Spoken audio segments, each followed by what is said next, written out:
I accidentally texted my ex that I miss him. His reply made me question everything.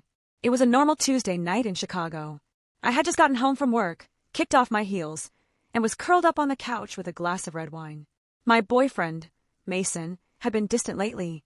We'd been together for 8 months, and while the honeymoon phase faded, I didn't expect cold detachment in return.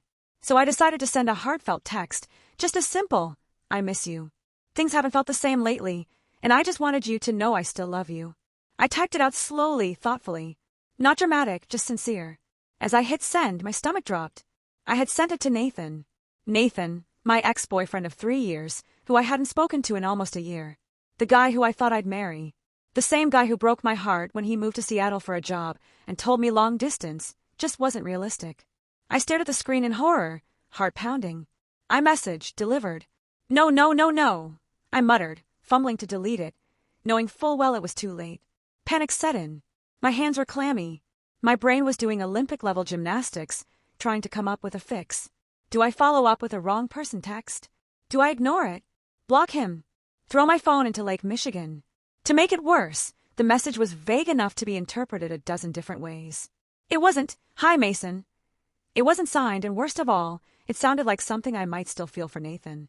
I set my phone face down and tried to pretend it hadn't happened. But the anxiety, it was brutal. You know that feeling when you send a risky message and you see the little dots appear, the typing bubbles? Well, about 10 minutes later I saw them. He was typing, then they disappeared, then came back, gone again. I felt like I was going to throw up. I hadn't spoken to Nathan in over a year. We didn't end in some dramatic, angry mess. We just unraveled. He moved, I stayed, and we both tried to act like it didn't suck as much as it did.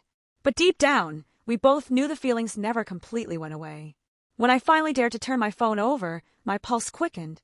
Nathan, I don't know if this was meant for me, but I miss you too. My eyes widened.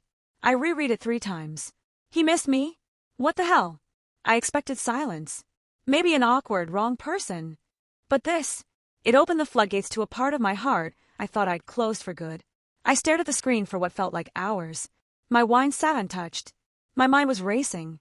If he still missed me, what did that mean? Was he still single? Did he move back to Chicago? Did I even want to open that door?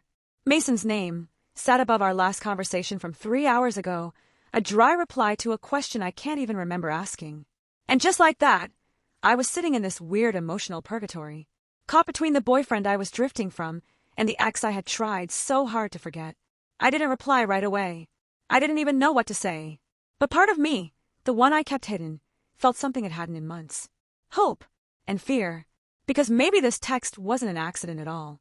Maybe, deep down, I was still missing the one who got away. I didn't sleep that night.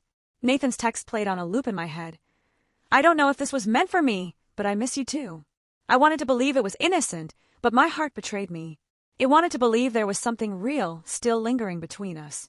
After tossing and turning until 3 a.m., I finally typed out a response. Me. It wasn't meant for you. But maybe it should have been. I stared at the message for 10 solid minutes before hitting send.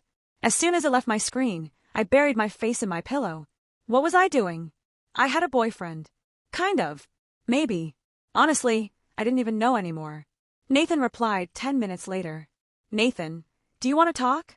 That was the moment I realized this was no longer a harmless mistake. This was a fork in the road. We agreed to meet at a little coffee shop we used to go to in Wicker Park, neutral territory. I told Mason I had errands to run. I felt guilty, but also oddly liberated. I needed closure, or answers, or both. When I saw Nathan sitting there, everything rushed back.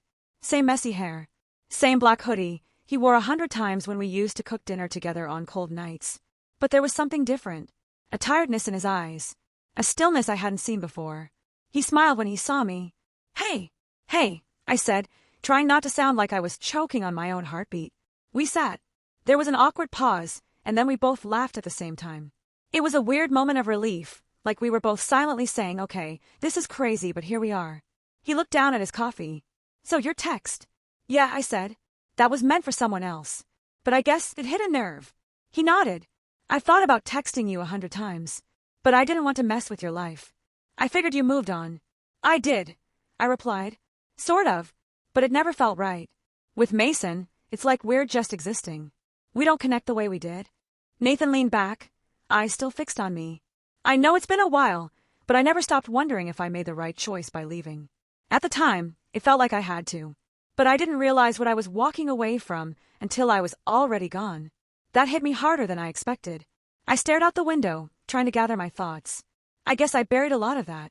Tried to convince myself we ended for good reasons. Did we? I didn't answer right away. He looked nervous for the first time. I'm not trying to complicate your life. But if there's even a small part of you that wonders what could have been, I'd like to find out. We sat there in silence for a long moment.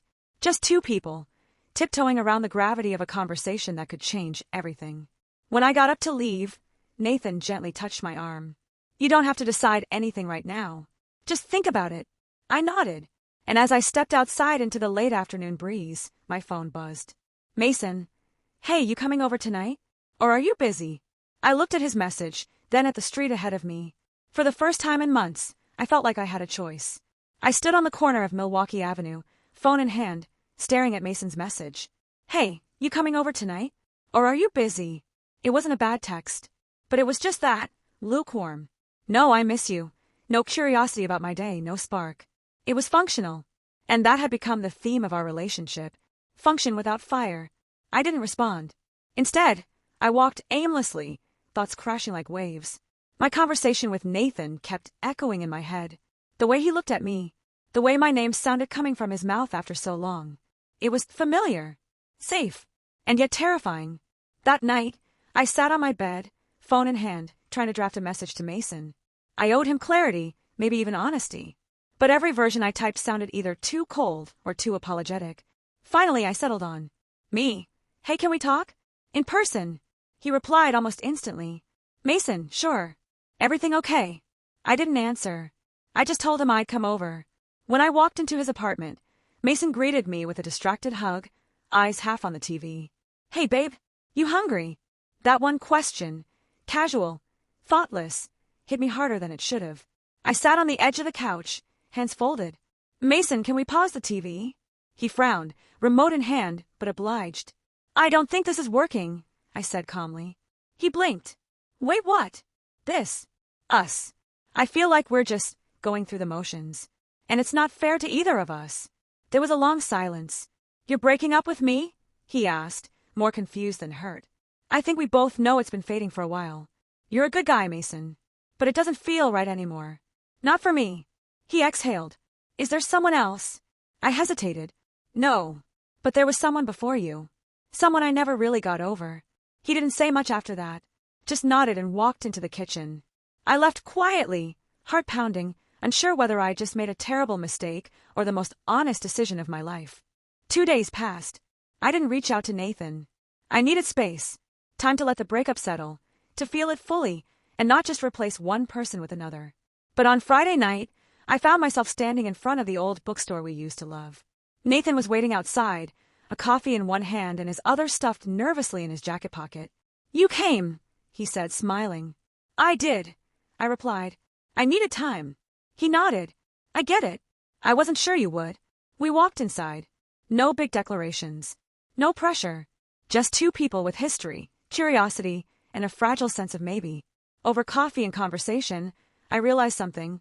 Love doesn't always come wrapped in perfect timing. Sometimes it leaves, grows, and comes back unexpectedly. And sometimes it takes a clumsy, accidental text to bring it all to the surface. So yeah, I accidentally texted my ex. But maybe, just maybe, it wasn't a mistake at all. I appreciate you watching till the end. Hit that subscribe button and stay tuned for more content.